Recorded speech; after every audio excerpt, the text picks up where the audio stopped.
Sparta! I was trying to convey the exclamation mark. Sparta is a two-player game, competitive, of course, as you probably have guessed from the title. It represents the Peloponnesian War in different scenarios. And you can play it against a human opponent. It also has a solitaire AI, which I didn't try. I played the game against a human opponent, and then I also played it solo two-handed because I didn't feel like learning an AI. Also, when the basic rules for the game are, as I think will be a point in my conclusions, pretty fiddly and a bit cumbersome already. What you see here is not any specific scenario, because in any case there are a lot, so I just placed a bunch of components here kinda randomly to give you a sense of of some of the main concepts. So you have the map representing the Mediterranean area with Greece and with some peripheral areas where we're gonna start colonies, look for allies, try to take control of places, things like that. The map is divided into locations, into cities that have a value, an influence value between 1, see a single triangle there, and 3, that's 2 and 3. And some locations will be open at the beginning of the game. In some scenarios, they may be built later through game effects. So, these are the locations. They're divided into regions, and each region has a tile that will go to the player who has the most influence based on cities that they control. For example, here right now Sparta has an influence of 2, 4, 7, 8. They definitely control the Peloponnesus. That will give them income each turn, and that also give them assets. These tokens, as you can see, that indicate control, have symbols that, oh, here we have one with natural asset. When you take control of a region, you take the tile to indicate your control, you will collect the money, and also you take all of these assets that go wherever they need to go, meaning the fleet assets will go here in the fleet display, and the other military assets will go here. If, for example, I make friends with Crete, Crete comes with 2 Crete skirmishers, so it's also very important that you keep track of all of these tokens. And now if Athens took control of that, now they get the skirmishers there. So we have 2 kinds of territories that you can control. Again, the regions and the allies. And as you can see, you can tell because the regions have smaller tiles. Also, the allies have a 2 written there, which indicates you need 2 influence to take control of an ally. These tiles will give you money, will give you military assets, also will give you victory, because the victory condition is as simple as that. At the end of a scenario, the player with the most tiles, regional tiles, wins the game. Just like that. Booyah. So that's for some of the basic concepts. And then we also have, so we already took a look at the asset display, where you will place those assets. We have also army strength and navy strength that are indicated by these displays here. And then we have each player's personal display. I'm going to show it to you. Of course, you wouldn't go on the board normally, but I'll place it there anyways. On the left side of this display, you will place your ready leaders given to you by the scenario. You place them there. You also have these miniatures to indicate fleet and armies that you can build. Also, if I understand the game correctly, or at least the way we've been playing it, they don't go on the board. Then you have a pretty detailed, but not perfect, player aid, double-sided. So actually here I have one side and here I have the other. One just with the basic turn structure and the action round structure, some core rules, and then how to resolve different kind of military actions when those occur.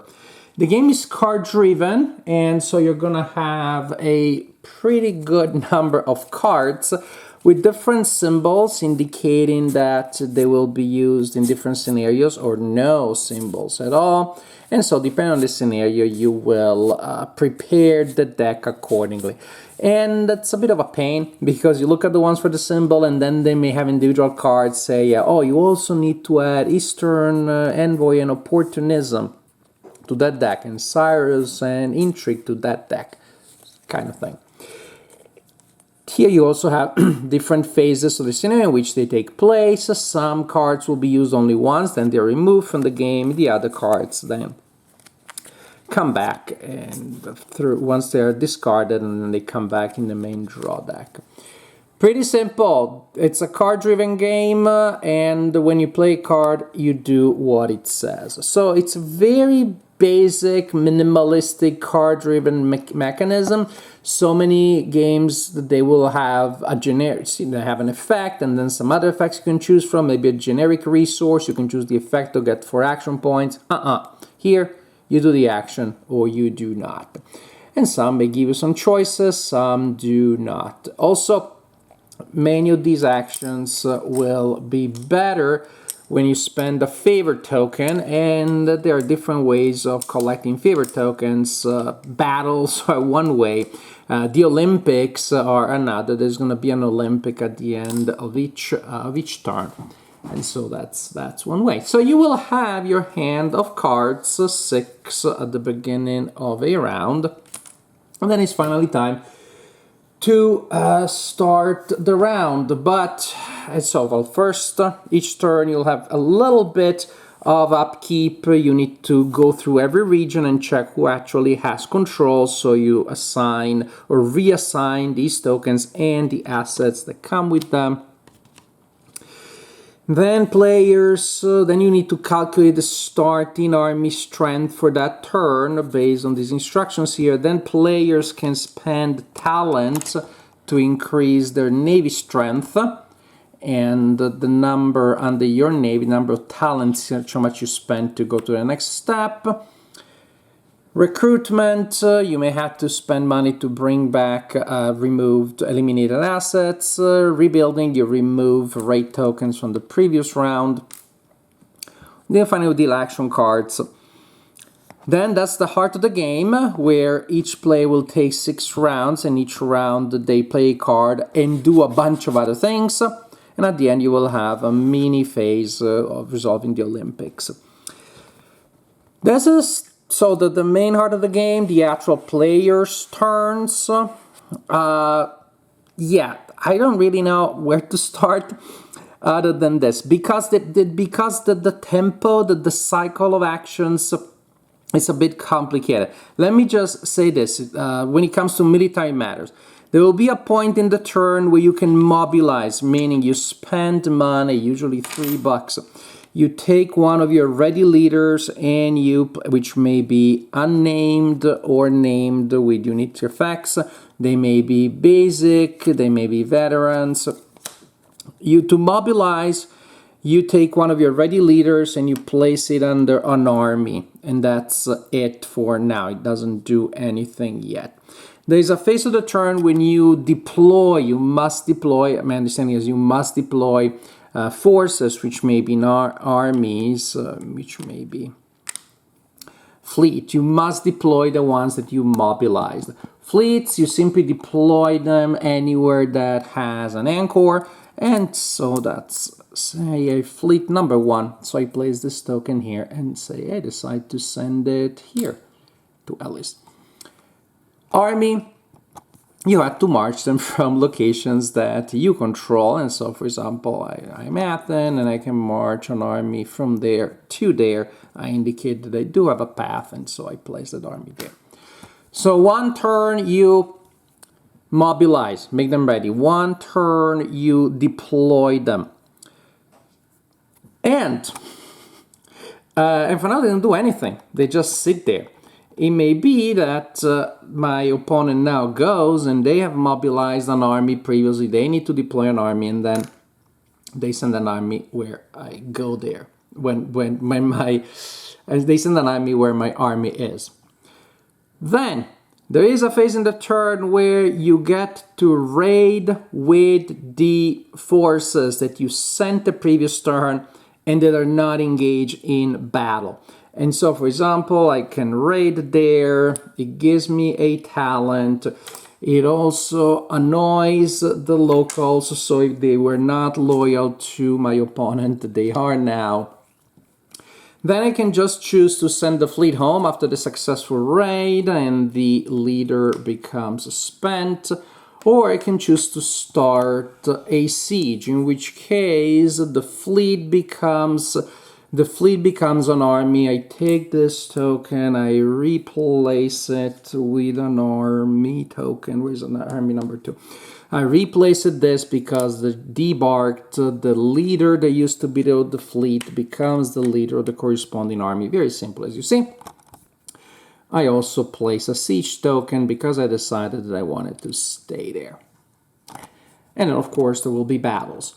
So, again, it's a bit complicated to figure out, but now that you know what the armies can do, it basically takes 3 turns for an army to do anything. 1 to mobilize it, 1 to deploy it, and then possibly the following turn it will raid and go home, or raid and start a siege.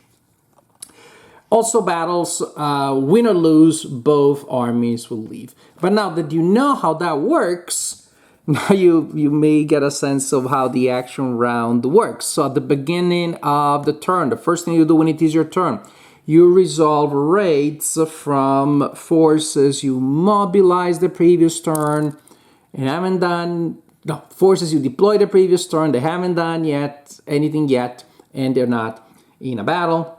So boom, raid.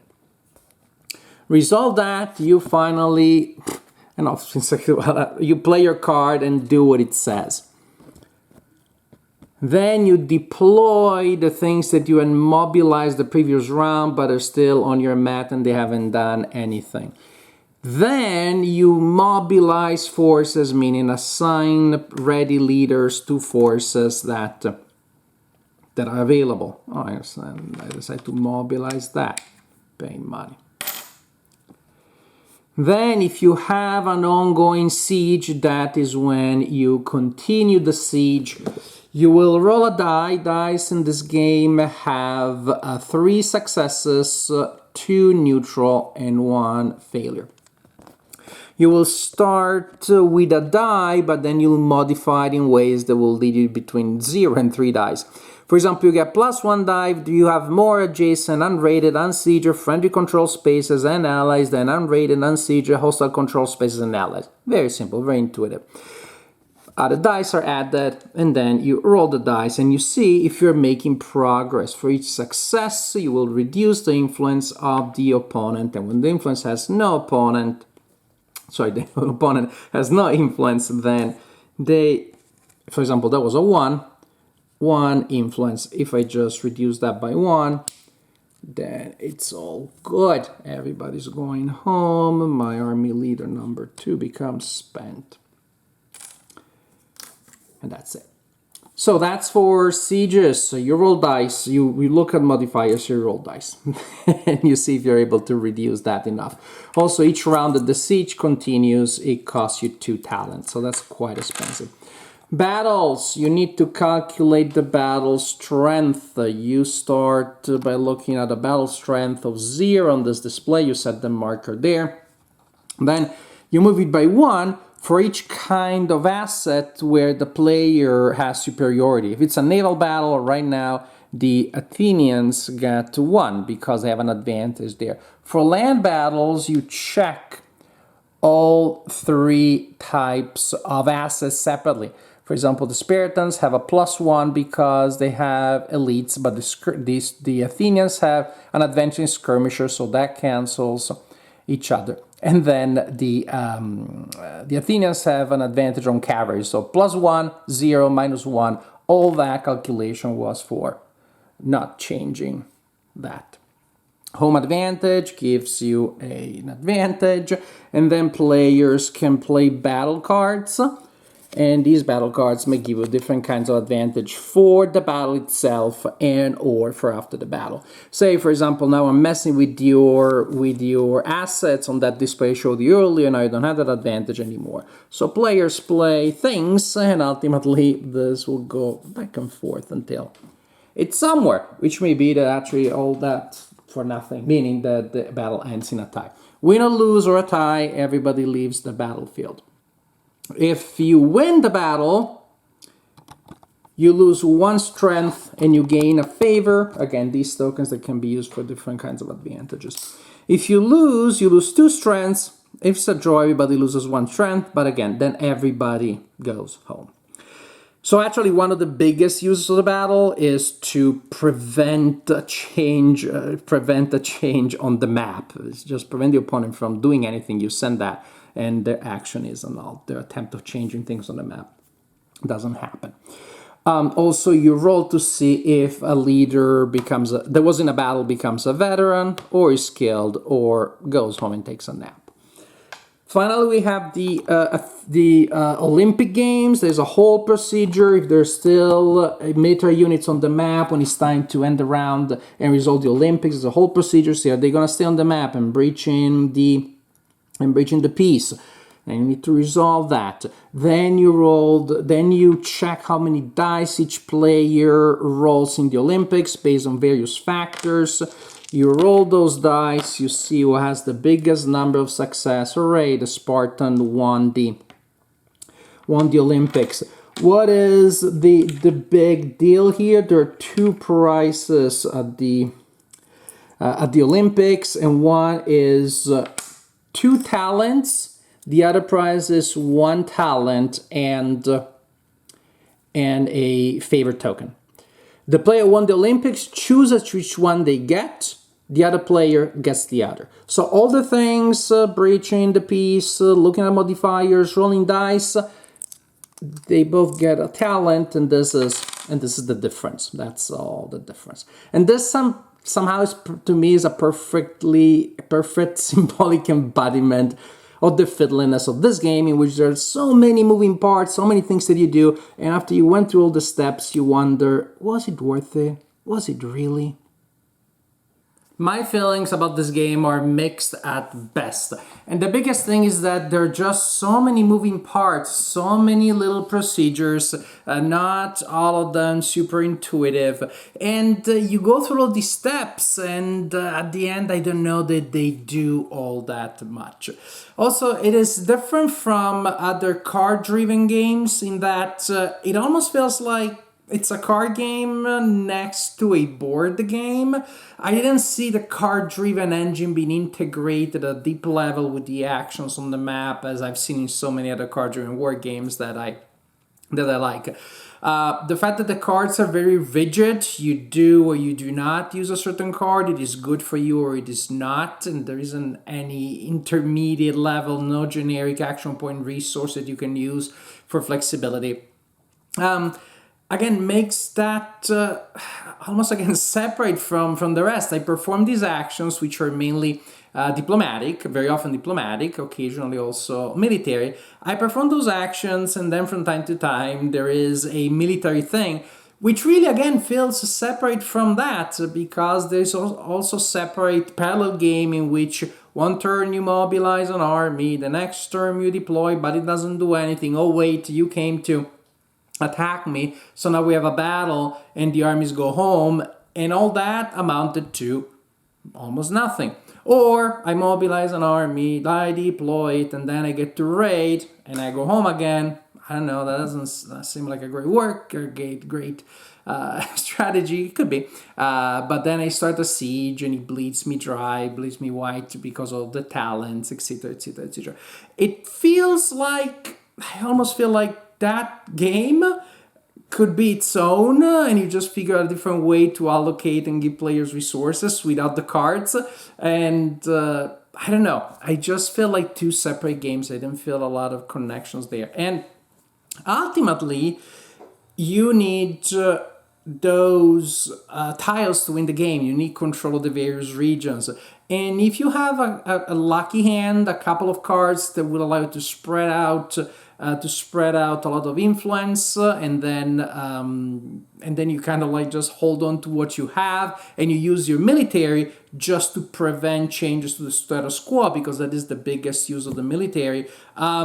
I feel that there is a big random element there, and at least the game that I played, solo two-handed, basically the Athenian side won because of that. Because they had a hand in which they could get a lot of influence out, and then they just kept preventing change, and that's how it ended. So you have a lot of little tiny procedures, and I feel that I don't know, the amount of procedures is not justified. You also have a rule book that, in my opinion, is not particularly well done, because the information is scattered around in different places. It tells you what the battle card is, but when you get them and things like that, and all the things that you need are somewhere else, scattered in various places. The Olympics is just so weird that you go through all these steps to allocate what is such a small difference in resources between two players. So the first time I played the game, it was with a friend who also had read the rule book, and we still struggled and we still went through all of the procedures. And by the end of the game, I was actually enjoying the game, because we could help each other instead of picking up the rule book every time. We could also help each other about unclear rules, but simply so you might be like, wait, where are we? What phase are we on now? We played the battle, so we went through all the steps, calculate the assets, play the cards, modifying the assets. Oh, to get to a draw. Whose turn is it?